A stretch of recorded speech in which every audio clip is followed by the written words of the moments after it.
Well, and the resentment part, that can build very quietly. Ooh, yes. It is a super sneaky thing.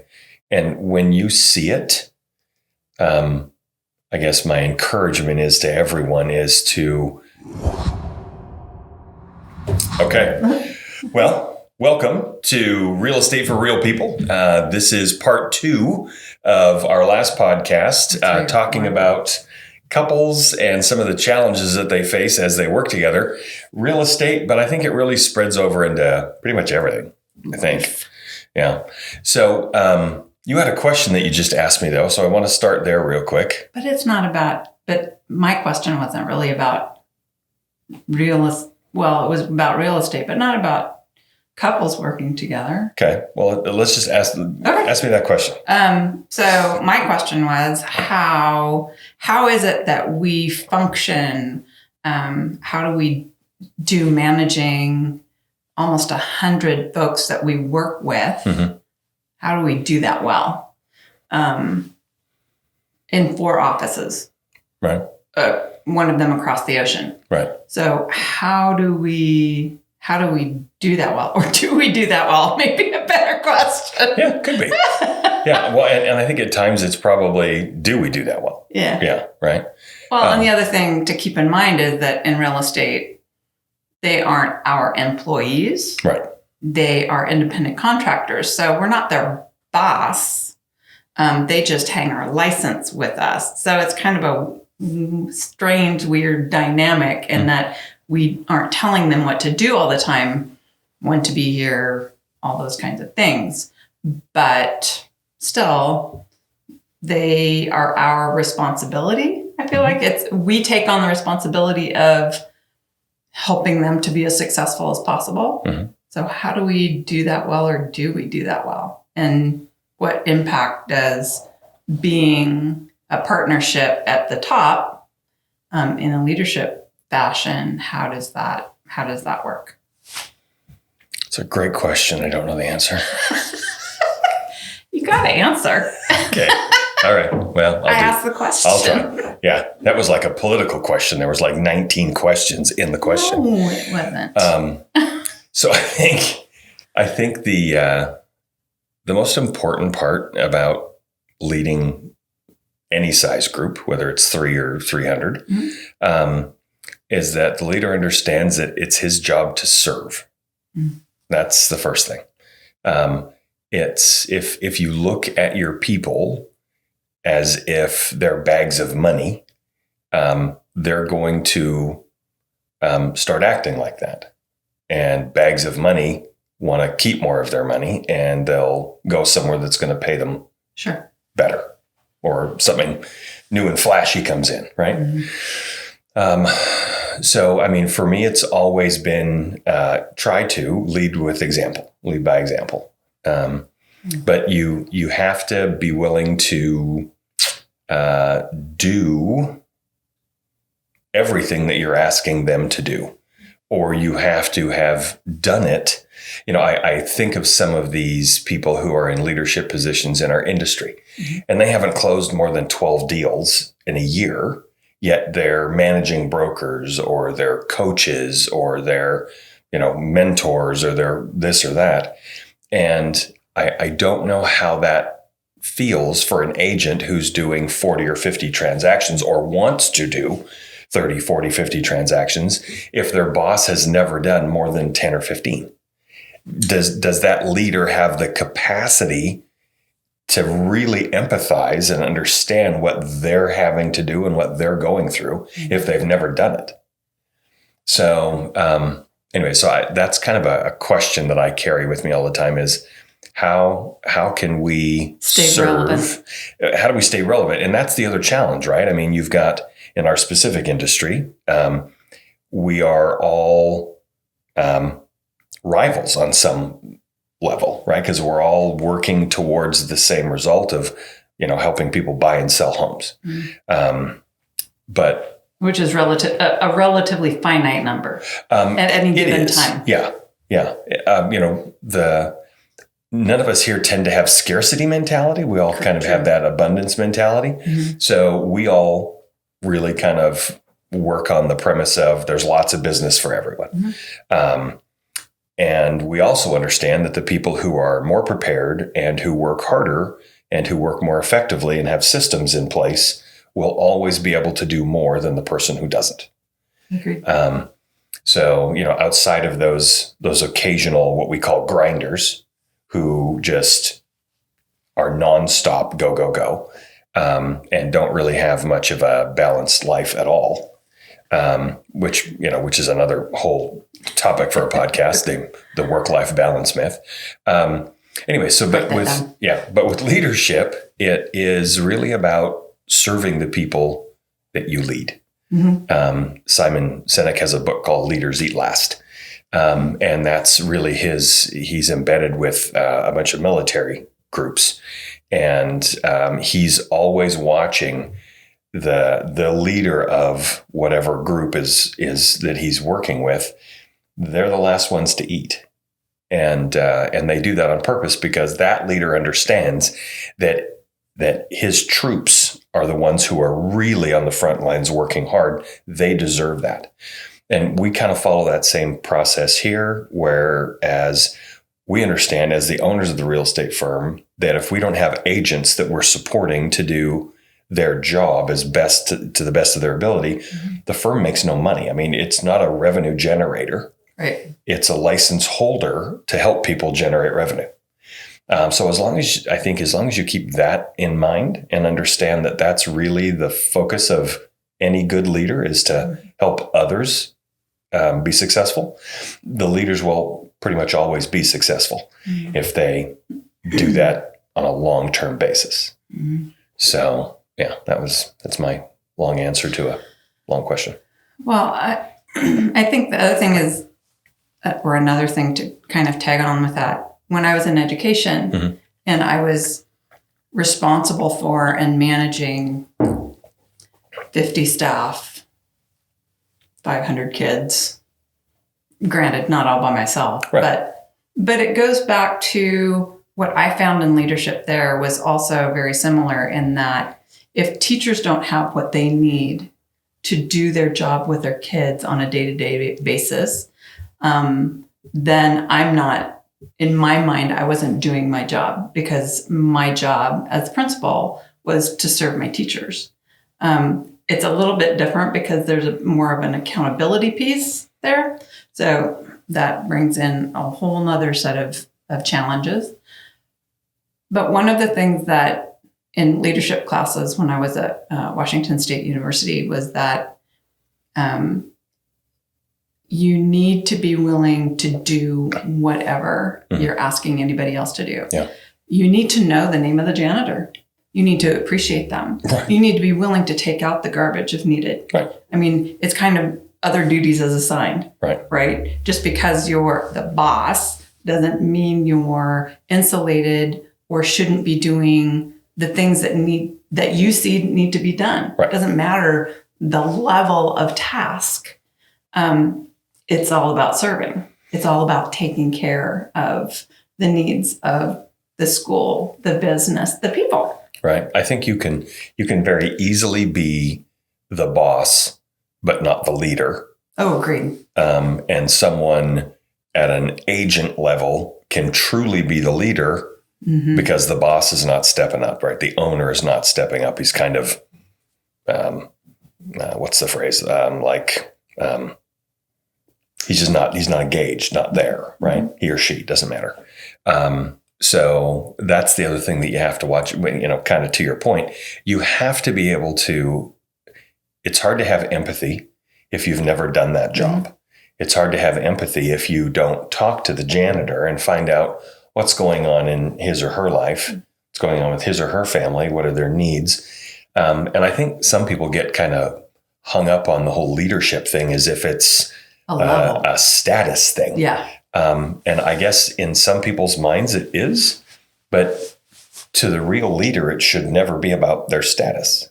It should be about the opportunity that they have to love on and lead people, right? Yeah. I think it has everything to do with mindset and the internal authority that you are able to give people that you lead. So to go back, some people would look at different jobs in a school, for example, and they are leveled, I would say, just in our minds by importance or status. But I've seen people who are paid an hourly wage be just as impactful in kids' lives or other people's lives as somebody who is salaried. And so even as I say those things seem to be leveled in our, also say our culture, our society. But when you honor the work that they're doing, when you honor the relationships, I mean, I've seen custodians be able to reach out and touch kids and work with kids that a classroom teacher is just having a tough time with, right? So just honoring that's huge. Sure. Kind of like in our offices, there are some tasks that are maybe we see as lower level tasks, but they're important. They've got to be done. And so honoring people who step up and do those things, I think is critical to the health and climate of the office, because when we, as in leadership positions, when we honor that, when we recognize that, when we appreciate that, it builds this culture of care.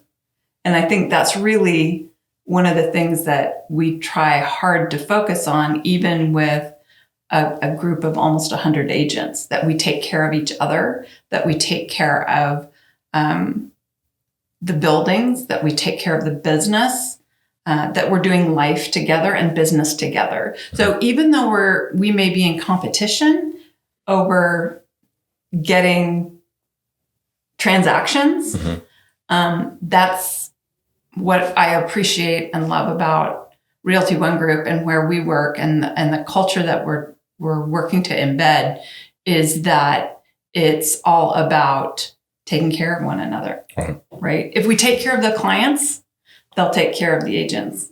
If we take care of the agents, they'll take care of us. It's kind of that whole mentality of togetherness. I mean, it's, yeah. A work family. Work family, absolutely. And there are pros and cons to that, but yeah. Yeah, well, and really to start it all and kind of segue back into the real reason that we sat down here this morning is to talk a little bit about the pitfalls that can show up when you're working as a couple. So let's dig into how to give and receive constructive feedback from your spouse and business partner, and possibly best friend, and that kind of stuff. Yeah. So how do you deal with that? How do you personally deal with that? How do I personally right, do because that? we all know I am just perfect at constructive criticism. Yes. I think so for me, I'm a processor, and I think that's part of it. You have to figure out, you have to know kind of how you manage receiving information. And when you figure that out, or as you're figuring that out, sharing that with your partner, whether it's spouse, friend, family member, whoever, boss. So being a processor, I need to, for example, when you're floating out an idea, and you've learned this about me over the last 12 years, there are some ideas that you start floating years in advance, I think. Yep. Because you know me well enough to know that it's going to take me some time to get my head wrapped around it. Right. And that's not constructive criticism necessarily, but some of those things, even constructive criticism, I would say, it's still, for me, a processing piece. The thing that helps me and what I try to do with you instead of what could you have possibly be thinking when you said that or did that or whatever? Not beneficial. But if you frame it in such a way that can you share with me what your thought process was? And a lot of it is not just words, it's tone. Right? Delivery of the message or delivery of the question. I don't always do it very well, but making sure that... Is that when your principal voice comes out? Yes, I do have principal voice, yes, and I've been reminded that by my kids often. Well, not so often, but anymore, but yes. And those tend to be like hot button things. But yeah, so just framing it as a question. Mm-hmm. Have you thought about, or did you realize that? So, and part of that is taking away from the personalization of it. So, we talk a lot with new agents about, well, with our kids too, about we have a choice when somebody delivers a piece of information to us. Mm-hmm. We can either react or respond.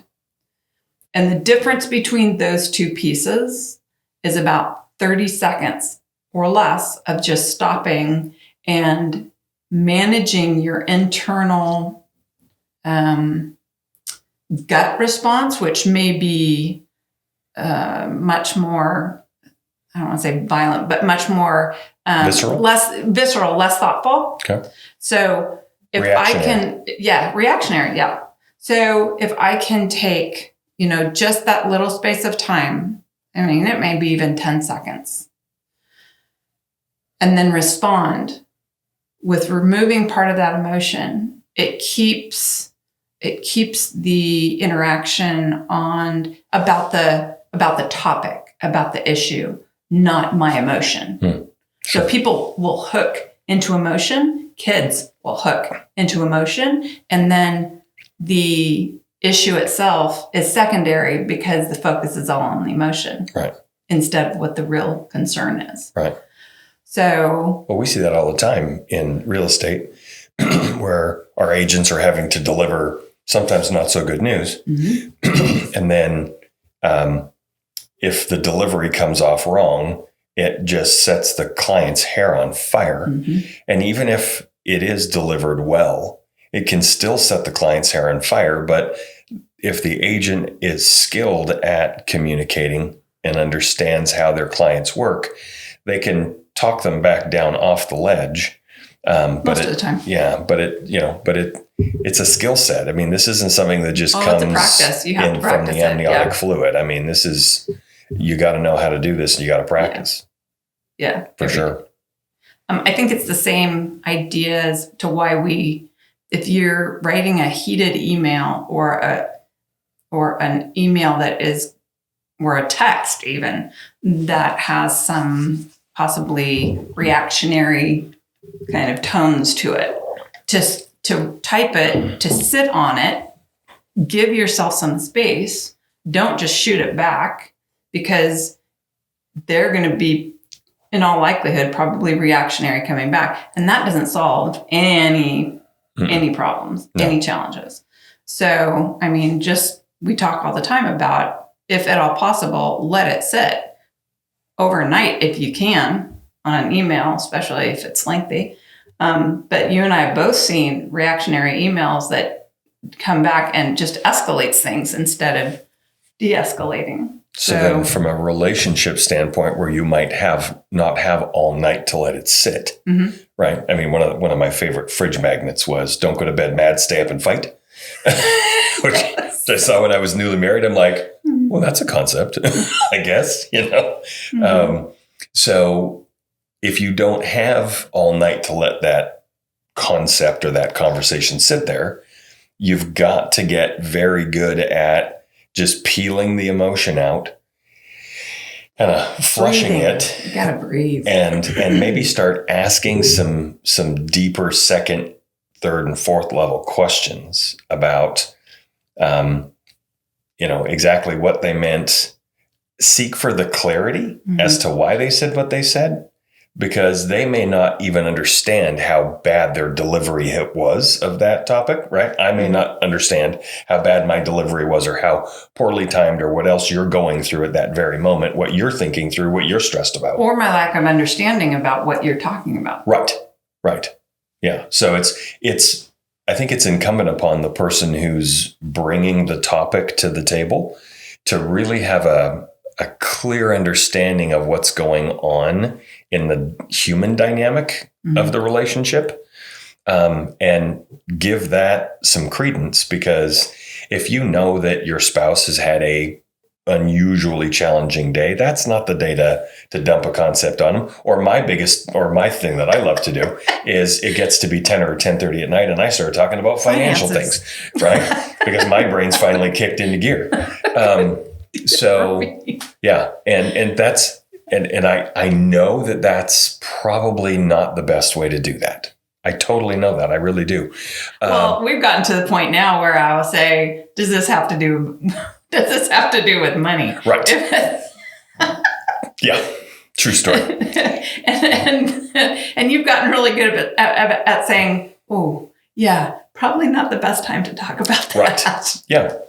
So yeah, but that's just okay, right? So and I don't know why my brain turns on about finances at that hour of night.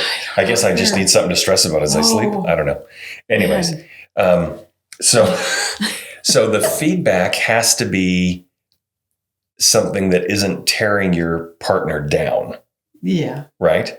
And you can't just throw out vague terms and broad generalizations. You have to be very specific as you talk to them about whatever your concern is, and make sure that you look at yourself first as to how you might be the problem.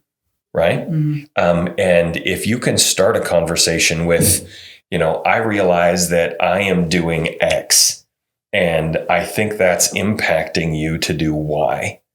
Does that make sense, or is that a fair statement? Would be a good way to start one of these conversations with your spouse and business partner, because if you're just married and you each have your jobs, even if those jobs in no way connect, you get to come home and kind of talk about your job, but you're not doing it together, right? As guys, we may want to solve all your problems at work, right? Yeah. Because we're super good at that. Not really. But we want to be the hero, right? So we want to solve all your problems. And often you just want to be heard. Just listen. Right. I just need dude, shut up and listen. Yeah. So anyways, I think for the people who work together, their bigger challenge is, how do you have that conversation? But the person who has the concern has to find a way to frame that and really look on the inside first before they start pointing fingers. They really need to thumbs back and say, how am I part of this problem? And if they can authentically say that I am not part of this problem, then there's rare that I'm not part of a problem that I think you have, right? Because it's usually me screwing something up, right? But again, it's that, I think it's that level of understanding that I am not all that in a bag of chips. So I'm not always going to be right. I mean, we talk to the agents all the time of, please give me your feedback. I don't want to be the only guy in the room that has an opinion, because I think it knocks down the value of what everybody else has to say. If I'm the guy that comes in and says, listen to me, here's my idea, what do you think?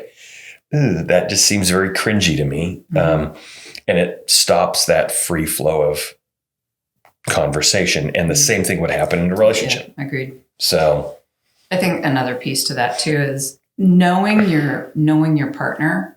You know me well enough to know that if I'm not talking, or there's something that's bothering me, I tend to stay quiet for quite some time until I can figure out in my own brain how to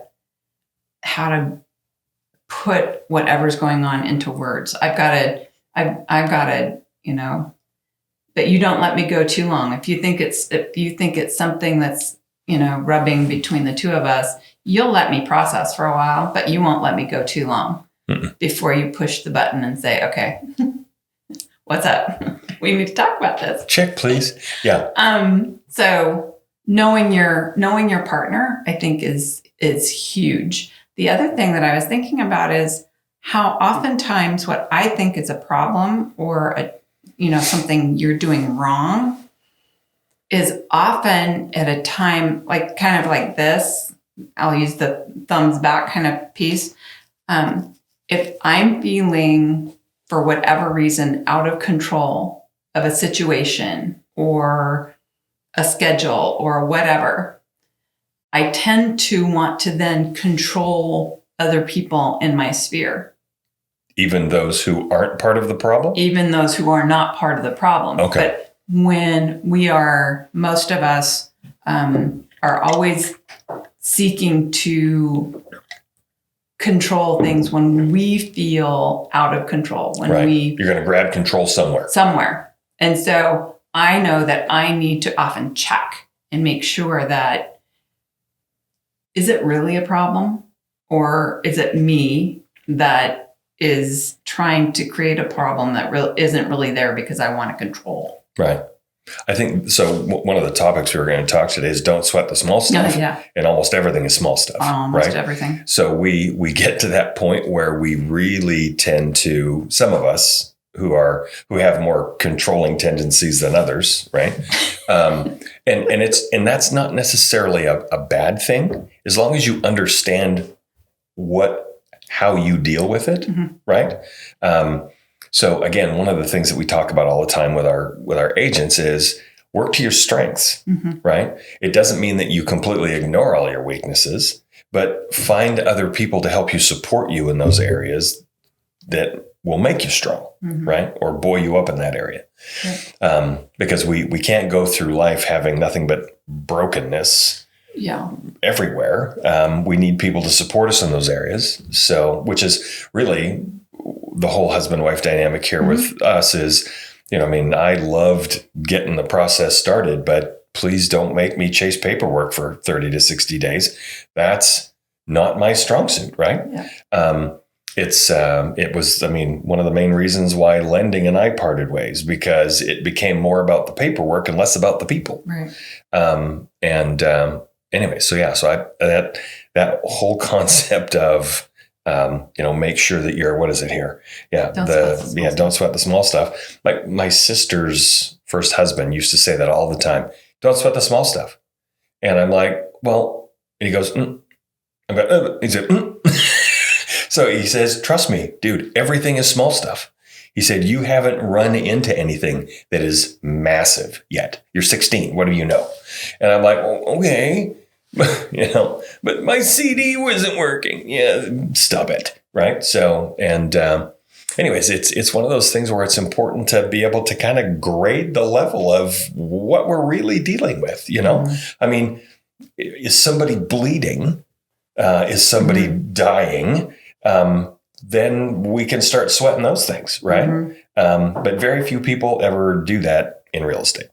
Right. More in the classroom. Yeah. Yes. True story. You can interrupt me if somebody's bleeding, throwing up, or dying. There you go. And those are the three. I like it. I do. So let's talk about resentment, because anybody that's ever been in a relationship that has ended in divorce or separation, they will see that resentment is the relationship killer. Yeah. And that resentment can come from any of the perceived slights or any of the perceived problems or the real problems, right? If I'm really bad with money, for example, and you have a hard time controlling what I'm doing with our money, you can start building resentment. Or if I'm the guy that's, and we've had that conversation. Yeah. Or always coming home late, or, out partying with my friends, or golf comes before work, or whatever it is, right? Fishing comes before everything. that resentment, if not talked about, can really become a massive problem. Agreed. Humongous problem. So, and we've both been divorced. And I think the goal is to do your best to learn from all the mistakes that both parties made, right? Because the termination of a relationship is never one side's fault or the other. There's always, it takes two to tango. Absolutely. Right. So, I mean, in my world, it's you have, again, back to the two thumbs thing, right? You got to look inside first to see what have I done wrong to blow this relationship apart? Yep. And how can I learn from this to either fix it moving forward? But if that resentment has built up too big and that trust has been blown too badly, the other party may not have any desire to come back to the table, right? So then you got to take the responsibility for what you've done, right? So this isn't nobody is ever solely to blame for a relationship going south. Yep. There's always a second party somewhere. Something has happened, and it may be, 95-5, as far as who's to blame for the relationship going south. But it's never 100-0. No. On either side of it, I don't believe. So how do we deal with making sure that resentment doesn't build? So I have some of my best conversations with myself in the shower. Tell us about that. Yeah, I used to argue with individuals in the shower and never get that stuff out on the table. Is that a way for you to practice? No, it was more like a way to bury. Oh. So you dealt with it privately, so you didn't have to deal with it publicly? Yes. Oh. Yeah. Stuffing your boiler, as they say. Yes. Okay. Yes. But more recently, more positive conversations in the shower. And one of the things that I realized about resentment is that when, if you say to your spouse or say to somebody, it's okay if you go and do this thing. It's okay if you go on this camping trip. It's okay if you do this, that, or the other thing. It is disingenuous and wrong on your part to then resent that person for actually going and doing that thing that you've given them permission to go do. Permission for them to go do. Yeah. And that I need to take responsibility for having done that in the past. For saying, yeah, go ahead and buy that thing, go ahead and do that event, and then just not being okay with it later. And did your mind change after the fact, or did you really not want them to buy that or go on that trip, and you just sucked it up and said, well, I just won't worry about it this time? That's a good question. Because if you were really okay with it. So I think initially I was the hero. Because you said they could go. Because I said okay. And there was lots of appreciation, and there was, all those things. But then over the course of time, it became, what do you call that? Around your neck. Oh, millstone? A millstone, that's it.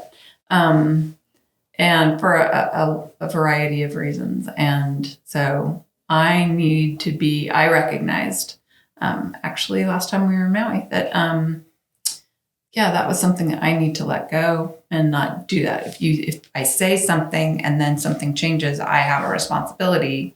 It's my responsibility then to go back to that individual and say, either ask for forgiveness or say, is there something we can do differently moving forward, because this did not work. So you always look here first. Absolutely. Okay. Try, not always easy. Right.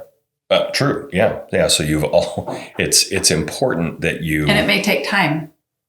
It may take. I mean, the thing that I'm talking about right now were like 20 and 30 years ago. So gotcha. So yeah. So long. So still clearly, still very poignant in your thought processes. So is it because you recognize what you were doing back then, and know that you would want to change I don't moving want to forward. do that. Yeah. I don't want to be that person. Right. Yeah. Well, and the resentment part, that can build very quietly. Ooh, yes. It is a super sneaky thing. And when you see it, I guess my encouragement is to everyone is to blow the whistle, call the foul, and have the conversation right then. Do not let that stuff fester. You are better to, like the fridge magnet says, stay up and fight, as opposed to go to bed and let that just disappear by the next morning. Right. I think there's a difference between giving your spouse the silent treatment for hours or days or however long, versus just taking the time to process. Agreed. But, if you're in business with your spouse, you should probably know a little bit about them at some point, right? So, so you've got to be super careful on that resentment piece, right? Moving forward, the suggestion is don't ever let that conversation, no matter how small that conversation feels, like you see your spouse come home with another grande Starbucks cup, and you know that that's probably the $300th that's gone to the Starbucks Corporation that month. And if that's a problem for you, you need to address that issue, right? You need to say, okay, I'm worried. I am worried. Because I think the other thing is you have to identify what is that? What's that basic, in this case, what's the basic premise? When you said that, in my mind, it's not the coffee. It's I'm in charge of the budget, and I know what we have for the month, and so we either need to budget for that, or we need to agree on a limit or something. Right. So, but identifying, not just getting mad because that's the $300 coffee or whatever, but why, because to others, that's not a big deal. Right. But so identifying what that basic issue is for you. Yeah. Or for me.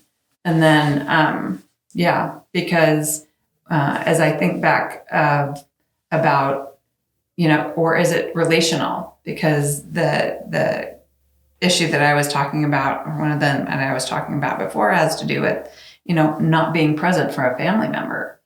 And family is everything. Mm-hmm. So even though I said, go do this thing, they weren't there for one of the most important events, in a family member's life. And so that festered for a lot of years. Yeah. A lot of years. So you avoided having a more difficult conversation to be the hero.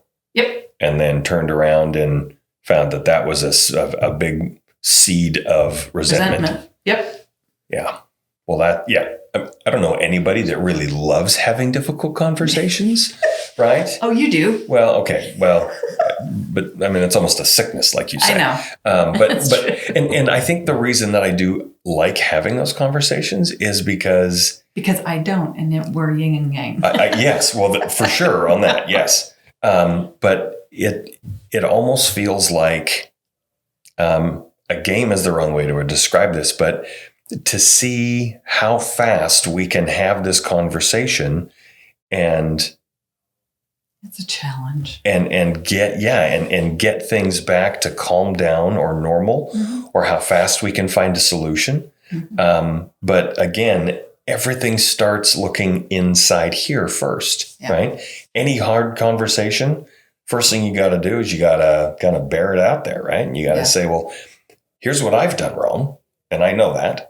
So I'm working on that, but I'm seeing you react to me doing this. So I've bought my $300th of Starbucks this month, and I see that your eye was twitching as soon as you saw me walk in with this cup, right? So, both parties have to be aware. Awareness is huge, right? Yes. I mean, you can't just be oblivious to everything that's going on in your life. You have got to really kind of sit back and focus on the kind of the intangibles of the relationship, right? I mean, you just got to. So, okay. So anything else on resentment that you think we need to, I mean, we could probably do an entire show just on resentment, but yeah. So anyways, is there anything else that you want to talk about or we'll go to our one last topic? Last topic. Okay. We're good. So let's talk about, because all work and no play is very challenging on a relationship. You got to have downtime. And I'm gonna go so far as to say you have to have separate downtime and conjoined downtime. Full disclosure, we're really bad at this. Just gonna say. Well, we'll see. You might be bad at this.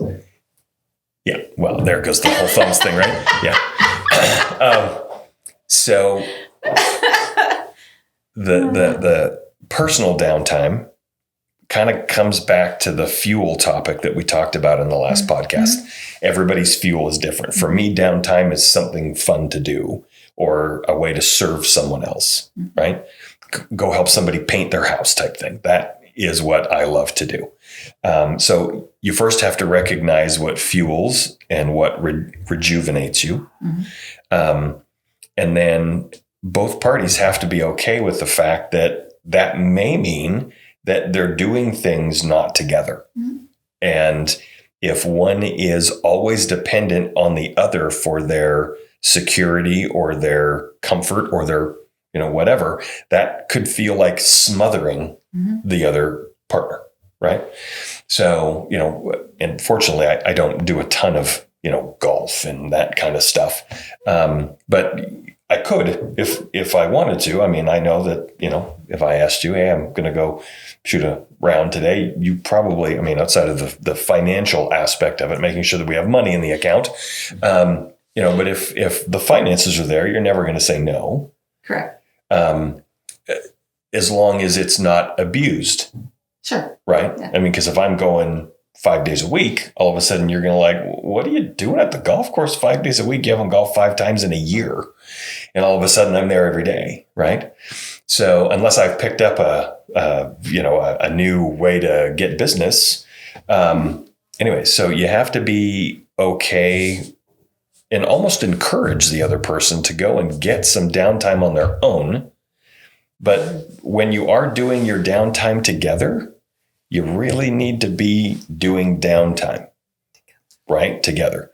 Turn off the phones. Yeah. Well, yeah. So, right. So, and we're in a business where the phone rings, and if that phone rings, it could be a new client, and that new client could mean, a $500,000 or $700,000 purchase or anything, right? It could be a client that's in trouble, freaked out about something. Could be anything.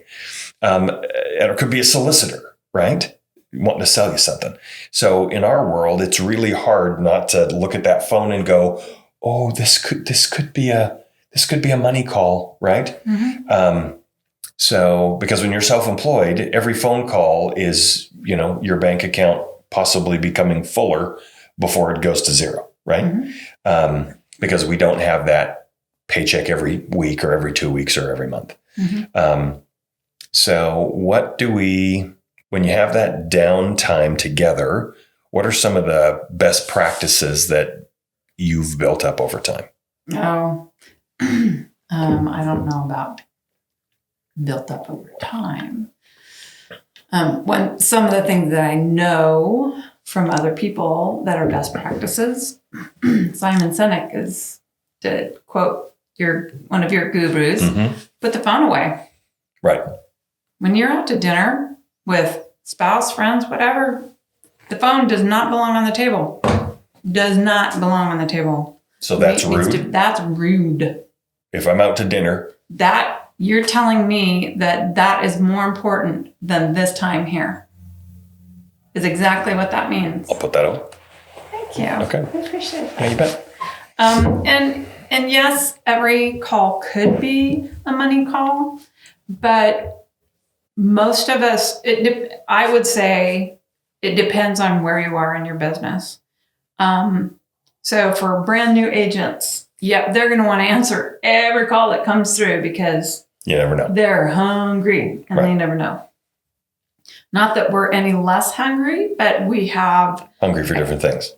well, I was going to say just we have enough, I guess, enough time in the business and people know us know us well enough that we will return phone calls. So, I mean, it doesn't have to be we're going to turn off our phones all night necessarily, but set aside a chunk of time. We're at dinner. We're going to turn off our phones. We're, for 2 hours. Don't, in the movie theater, don't check your text. So nobody dies in real estate. Nobody dies in real estate. Well, very seldom. Right? Yeah. And when you go on vacation, go on vacation. Don't do a workcation. Go. Leave your business at home. Figure out ways to have things covered. We've got any number of agents that could cover showings or do this and that and the other thing. So work together, make sure that things are taken care of, but you've got to let some of that go if you're going to stay emotionally and healthy and relationally healthy with your spouse. And I think one of the reasons it's so hard for us is because we do this business together. So it's really easy for me to say, yeah, go ahead and get the phone. Probably not something we should do. Right. And really, it's even more difficult, I think. People who have spouses that are not in the business need to be brutal. Especially aware that, So I'm a realtor and you're a teacher. Yep. You get 2 months off in the summer. Mm-hmm. That's my busy season. Mm-hmm. The challenge is, how do you work your busy season and yet take time off with your spouse when it's her only downtime? Yep. Right. So that takes a ton of communication and a lot of grace. A little give and take. Yeah. I mean, true. Everybody's not going to get everything they want all the time, right? That's not real life. Right. It's just not the way it works. But yeah, I think that little machine is probably the biggest deterrent to in-person healthy relationships. Yeah. Yeah, I would agree. And we make a ton of excuses for why we need it. Right. Set some limits. I think that's probably my biggest. Well, it's important to understand that if you shut it off for a dinner date for 2 hours or go to a movie for 2 hours, I mean, if we're looking at that hour of the day, how many people are really going to be calling you at that hour with problems that can't be answered in 2 hours? Right. Right. We're well past the end of business. And if you do have something that is pending that night, as an agent, you need to be very clear with your spouse. I have to have this form signed by 9:00 tonight, or we're going to lose X or Y, right? Mm-hmm. So make sure that you get that done either before you go out, or let your spouse know, your business partner know that, hey, I've got to do this at some point tonight. There's no way for me to do it beforehand. So that's going to be the one thing we're going to have to do. Mm-hmm. And so we talked about resentment. Yep. So the biggest way that you're going to build resentment as a spouse is to have an agreement. Well, have an agreement and then not follow through. Yeah. Yeah. True story. Right. So. Yeah. So you have to honor your commitment, is what you're saying. Yep. Okay.